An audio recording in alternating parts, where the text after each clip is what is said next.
নমস্কার বন্ধুরা, মনমন কিচেনে আপনাদের সবাইকে স্বাগত। প্রতিদিনের মতো আজকে এসেছি দেখুন সম্পূর্ণ একটা ভিন্ন ধরনের নাস্তার রেসিপি নিয়ে।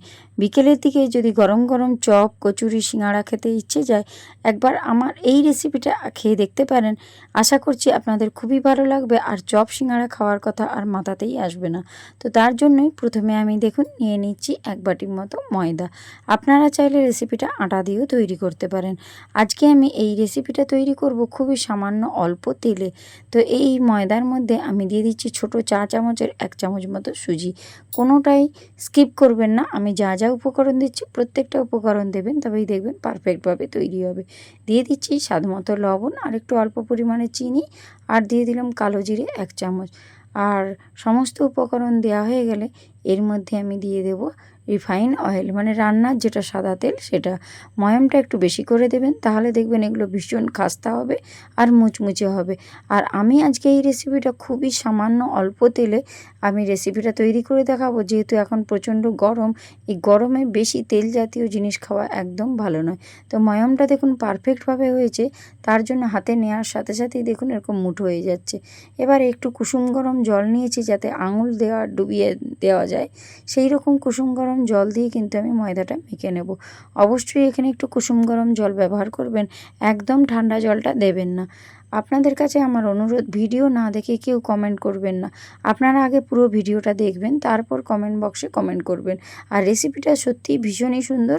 একবার খেলে কিন্তু বাজারের কচুরি, চপ, সিঙাড়া কিছুই খেতে মন হবে না। আজকে আমি একদম সম্পূর্ণ সামান্য তেলে একদম কচুরি বানিয়ে আপনাদেরকে দেখাচ্ছি। তো কচুরি সাধারণত ছাঁকা তেলে ভাজা হয়, কিন্তু আজকে আমি কচুরিটা একদমই অল্প তেলে ভেজে দেখিয়ে দিচ্ছি। ময়দাটা মাখা হয়ে যেতে ওটা এখন রেস্টে রেখে দিয়েছি।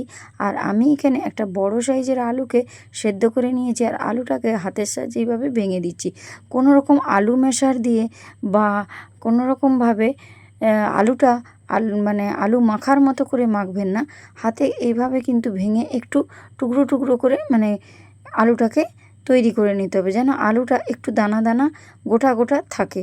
সেইভাবেই আলুটাকে হাতের সাহায্যে ম্যাশ করে নিতে হবে।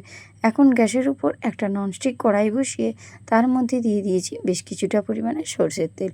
তেলটা একটু গরম হয়ে গেলে ওর মধ্যে দিয়ে দিচ্ছি 1 চামচ গোটা জিরে। আর এখানে জিরেটা দিয়ে খুব সুন্দর করে একটু লালচে করে ভেজে নিতে হবে।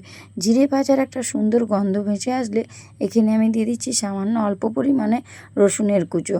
তো রসুন কোয়াটা দেওয়ার পরও তেলের মধ্যে আবারও ভালো করে ভেজে নিচ্ছি। আপনারা যদি এটা নিরামিষ খেতে চান, তাহলে রসুনটা আর পেঁয়াজটা স্কিপ করে দেবেন, একটু হিং দিয়ে দেবেন, তাহলেই কিন্তু রেসিপিটা নিরামিষভাবেও তৈরি হয়ে যাবে। তো আজকে আমি একটু পেঁয়াজ রসুন দিয়েই এটা তৈরি করে দেখাচ্ছি। তো আপনারা নিরামিষের দিন হলে শুধু রসুনটা আর পেঁয়াজটা স্কিপ করে দেবেন, বাকি আমি যেমন পদ্ধতি দেখাচ্ছি ঠিক সেইভাবেই তৈরি করবেন। এতে নিরামিষভাবেও আপনারা এটা তৈরি করে খেতে পারেন। এবারে পেঁয়াজ আর রসুনটা একটু ভালো করে ভাজা হয়ে গেলে ওর মধ্যে একটু লবণ দিয়ে দিলাম, এতে করে পেঁয়াজটা খুব সুন্দর মজে যাবে। আর আপনারা যদি নিরামিষ বানান একটু হিং অবশ্যই দেবেন। আর আমি যেহেতু এখানে পেঁয়াজ রসুন দিয়ে তৈরি করছি, তাই হিংটা আমি দিলাম না।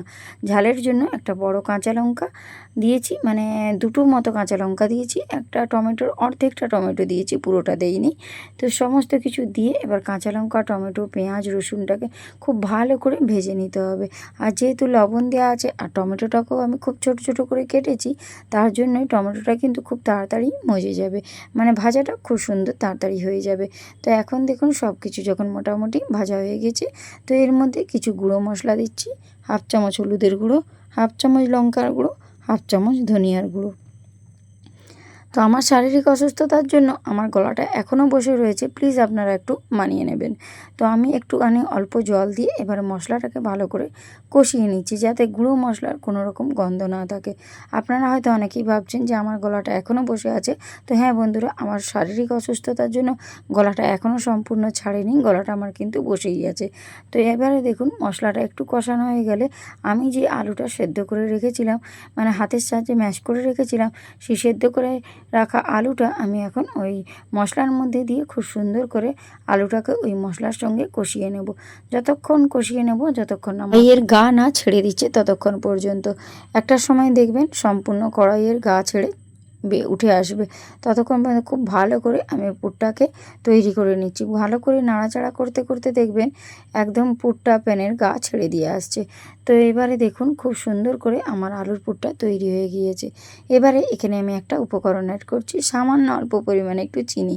আর যেহেতু আজকে আমি একদম খুবই অল্প তেলে কচুরি বানিয়ে আপনাদেরকে দেখাবো, তার জন্য কচুরিতে একটু মিষ্টি মিষ্টি থাকলেই খেতে ভালো লাগে, তার জন্য সামান্য অল্প আমি চিনিটা দিয়েছি। যদি আপনারা পছন্দ না করেন তাহলে চিনিটা স্কিপ করে দিতে পারেন। তো অবশ্যই চিনিটা দেবেন, তাহলে দেখবেন খেতে ভীষণ ভালো লাগবে। তো এখানে আমার আলুর পুরটা সম্পূর্ণ রেডি হয়ে গিয়েছে। এবারে এটাকে আমি তুলে নিচ্ছি একটা আলাদা পাত্রের মধ্যে। আর আলুর পুরটা কিন্তু ঠান্ডা হয়ে যাওয়া দরকার, তার জন্য আমি কিন্তু এবার একটা স্প্যাচুলা দিয়ে সমস্ত আলুর পুরটা ছড়িয়ে দেব, তাতে করে দেখবেন খুব তাড়াতাড়ি পুরটা ঠান্ডা হয়ে যাবে। সমস্ত পুরটাই তুলে নেওয়া হয়ে গিয়েছে। এবার একটা স্প্যাচুলা দিয়ে চারধারে ছড়িয়ে দিলাম, যাতে পুরটা তাড়াতাড়ি ঠান্ডা হয়ে যায়। তো পুরটা ঠান্ডা হতে থাক। এখানে আমি যে ময়দাটা মেখে রেখেছিলাম, ময়দাটা আবারও একটু ভালো করে ঠেসে নিয়েছি। আর যেহেতু আমি কুসুম গরম জল দিয়ে ময়দাটা মেখেছি, একদম তুলোর মতো নরম হয়েছে দেখুন ময়দাটা। তো তার জন্যই আপনাদেরকে আমি বলেছিলাম যে একটু কুসুম গরম জল দিয়ে মাখতে। আর যেহেতু 1 চামচ সুজি দেওয়া আছে, সুজি কিন্তু জল টেনে নেয়, এটা আপনারা সবাই জানেন। তার জন্য দেখুন খুব সুন্দরভাবে সফটভাবে ময়দাটা মাখা হয়ে যেতে ময়দা থেকে ছোট্ট ছোট্ট করে লেচি কেটে নিচ্ছি। মানে যেভাবে আমরা লুচি তৈরির সময় লেচি কাটি, ঠিক সেইভাবেই ছোট ছোট করে লেচিগুলো আমি কেটে নিচ্ছি। লেচির সাইজটা দেখেই বুঝতে পারছেন, খুব একটা কিন্তু আমি বড় করে লেচিগুলো কাটিনি। এবার এই লেচিগুলোকে হাতের সাহায্যে সুন্দর করে পাকিয়ে নিতে হবে। মানে রুটি পরোটার সময় আমরা যেভাবে হাতের সাহায্যে পাকিয়ে নিয়ে থাকি। আজকের রেসিপিটা একদম ভিন্ন ধরনের হতে চলেছে। যারা বাজারের বেশি স্পাইসি ফুড খেতে পছন্দ করেন, তাদের কাছে আমার একান্ত অনুরোধ, আপনারা এই রেসিপিটা একবার হলেও বাড়িতে বানাবেন। বাজারে স্পাইসি ফুড খাওয়া কিন্তু স্বাস্থ্যের জন্য একদম ভালো নয়।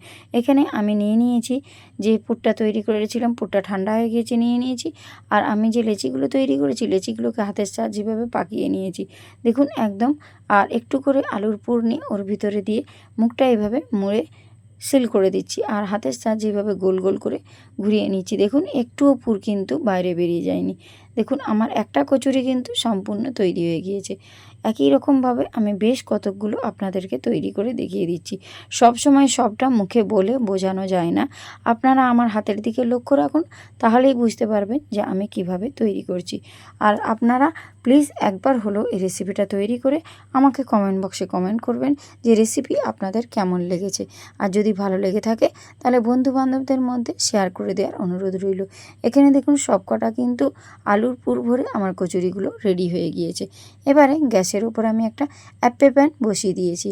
আর অ্যাপে প্যানের মধ্যে যেহেতু আমি আপনাদেরকে প্রথমেই বলেছি একদম খুব কম তেলে আমি কচুরিগুলো ভেজে দেখাবো, তার জন্য প্যানের গায়ে শুধুমাত্র অয়েলটা ব্রাশ করে নিয়েছি। আপনারা দেখেই নিশ্চয়ই বুঝতেই পারছেন আমি এখানে এক ফোঁটাও তেল দিইনি। আর অ্যাপে প্যানটা খুব সুন্দর গরম হয়ে গেলে একে একে তৈরি করে রাখা এই কচুরিগুলো অ্যাপে প্যানের মধ্যে এভাবে দিয়ে দিচ্ছি। তো তেল আমি দেব তো 1 চামচ কি 1.5 চামচ তেলে কিন্তু আমার এই এতগুলো কচুরি সবগুলোই ভাজা হয়ে যাবে। আপনারা দেখুন আমি শুধু একটু অয়েলটা উপরে ব্রাশ করে দিচ্ছি, তাহলে একটা সুন্দর কালার আসবে আর এগুলো ভীষণ মুচমুচে হবে। 2 থেকে 3 ঘন্টা আপনারা এইভাবেই রেখে দেবেন, দেখবেন একদম খাস্তা মুচমুচে হবে আর গালে দেওয়ার সাথে সাথেই মিলিয়ে যাবে। এবারে দেখুন একটা সাইড একটু ভাজা হয়ে যেতে আমি অপর সাইডটা উল্টে নিচ্ছি। এইভাবে কচুরিগুলো বানিয়ে দেখবেন বন্ধুরা। আমি আপনাদেরকে কথা দিলাম যে এই রেসিপির স্বাদ কিন্তু অন্যান্য সমস্ত রেসিপির স্বাদকে হার মানিয়ে দেবে। এবারে দেখুন ওই যে আমি একটুখানি তেল বুলিয়েছিলাম, এতে করেই দেখুন খুব সুন্দর করে এগুলো লাল লাল করে ভাজা হয়ে যাচ্ছে, ভীষণ সুন্দর একটা কালার এসেছে। আর এগুলোকে একটু ভাজার সময় গ্যাসের ফ্লেমটা একদম লো ফ্লেমে রাখবেন। এটা আপনাদেরকে আমি প্রথম থেকে বলে দিয়ে আসছি যে এগুলো যখন ভাজবেন তখন গ্যাসের ফ্লেমটা লো ফ্লেমে রেখে ভাজবেন, এতে করে ভেতর থেকে ভীষণ সুন্দর হয়ে মুচমুচে ভাজা হয়ে যাবে। নচেত যদি হাই ফ্লেমে ভাজেন ওপর থেকে হয়তো একটা লালচে কালার এসে যাবে, কিন্তু ভেতর ভেতরটা কাঁচা থেকে যাবে। যেহেতু এটা কম তেলে ভাজা হচ্ছে তার জন্য একটু সময় তো লাগবেই বন্ধুরা। তার জন্য গ্যাসের ফ্লেমটা লো ফ্লেমে রেখে এগুলো এইরকম লাল লাল করে ভেজে নেবেন। আর দেখতে সুন্দর লাগার জন্য আমি শুধু সাদা তিল ওপর থেকে ছড়িয়ে দিচ্ছি। এটা সম্পূর্ণ অপশনাল, এটা আপনারা চাইলেও দিতে পারেন, না চাইলে নাও দিতে পারেন। সাদা তিলটা ছড়িয়ে দিলাম, এটা দেখতে সুন্দর লাগবে। এবারে দেখুন আমার কচুরিগুলো সম্পূর্ণ ভাজা হয়ে গিয়েছে। দেখতে কতটা লোভনীয় হয়েছে। আশা করছি রেসিপি আপনাদের খুবই ভালো লাগবে। আমি কেটে অবশ্যই ভেতরটা আপনাদেরকে দেখিয়ে দেব। একদম খাস্তা মুচমুচে হয়ে গেছে, একদম রেডি হয়ে গিয়েছে আজকের আমার এই কম তেলে ভাজা কচুরি। আজকে এই কচুরিগুলো এতটাই লোভনীয় যে দোকানের চপ সিঙাড়া সব কিছু ফেল হয়ে যাবে এই কচুরির কাছে। আমি একটু এখানে কাসুন্দির সঙ্গে পরিবেশন করেছি, আপনারা চাইলে টমেটো কেচাপ দিয়েও খেতে পারেন। এবারে একটা কেটে আমি ভেতরটা আপনাদেরকে দেখিয়ে দিচ্ছি। দেখুন দেখতে কতটা সুন্দর হয়েছে। আশা করছি রেসিপি ভালো লেগেছে। আর রেসিপি ভালো লাগলে আমার নতুন এবং পুরাতন সমস্ত বন্ধুদের অনুরোধ এই ভিডিওটি শেয়ার করে দেবেন। আর আমার চ্যানেলে নতুন হলে চ্যানেলটা সাবস্ক্রাইব করে আমার পাশে থাকবেন। তো আজকের মতো আসি বন্ধুরা, টাটা, বাই বাই।